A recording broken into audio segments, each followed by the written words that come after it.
ये वही ब्रह्मकुंड है। भगवान ब्रह्मा का ये प्रथम स्थान नैमिषारण है और द्वितीय स्थान पुष्कर राजस्थान में। पुष्कर राजस्थान, वहाँ पर भगवान ब्रह्मा का पार्थिव शरीर तपस्थली, भगवान वहाँ ब्रह्मा ने तप किया, तपस्थली का पूजन है। नैमिषारण भगवान ब्रह्मा का चक्र छीन हुआ, सुदर्शन चक्र या एक पार्ट यहाँ गिरा था ऐसा।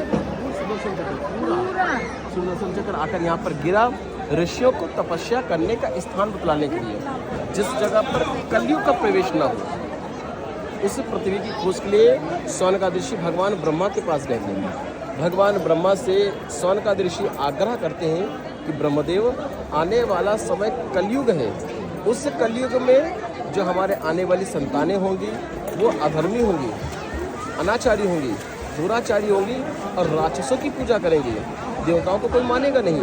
हमारे वेद और पुराण हैं वो पाताल में चले जाएंगे, हमारा अस्तित्व खत्म हो जाएगा। हमें ऐसी भूमि बतलाइए जिस भूमि पर कलयुग ने प्रवेश नहीं किया हो, उस पृथ्वी पर हम यज्ञ करना चाहते हैं, अनुष्ठान करना चाहते हैं, तप करना चाहते हैं, और वो यज्ञ इतना प्रभावशाली होगा जो आने वाली संतान होगी वो धर्म की ओर ज़्यादा जाएगी और अधर्म की ओर कम जाएगी, जिससे हमारे वेद और पुराण है उनका अस्तित्व नहीं मिटेगा और कोई राक्षसों की पूजा नहीं करेगी। भगवान ब्रह्मा ने अपने हृदय से चक्र उत्पन्न किया, उसका नाम दिया ब्रह्म मनोव चक्र, जो भगवान ब्रह्मा के मन के द्वारा उत्पन्न हुआ। चक्र यहाँ पर गिरा ऋषियों को तपस्या करने का स्थान बतलाने के लिए।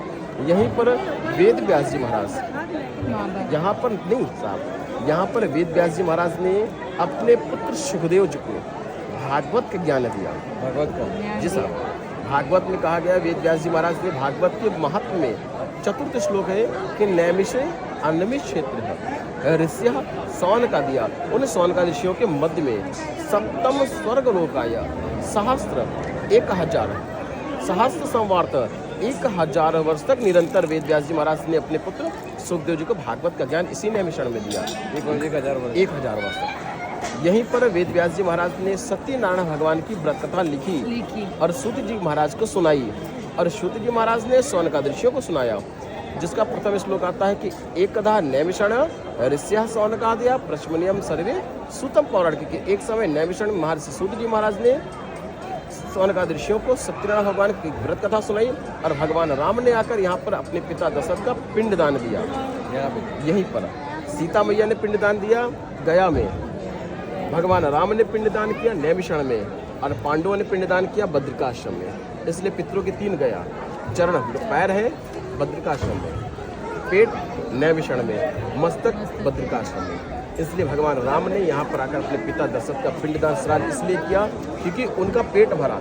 जब तक हमारी भूख लगती है, भूख में हमारे पेट में जब तक अन्न नहीं जाता है तब तक हमारी आत्मा की तृप्ति नहीं होती है। उसी प्रकार से हमारे पितृ हैं, जब तक हम पितरों का श्राद्ध तर्पण नैमिषारण में नहीं करते हैं तब तक पितरों का उदर भाग नहीं होता है, उनकी आत्मा की तृप्ति नहीं होती है और वैकुंठ में प्रस्थान नहीं करते। इसलिए भगवान राम ने सर्वप्रथम नैमिषारण में पिंडदान किया। इसलिए भगवान राम के द्वारा कहा गया कि ये अष्टम वैकुंठ नैमिषारण है, भगवान विष्णु के द्वारा रचित किया हुआ ये अष्टम वैकुंठ नैमिषारण।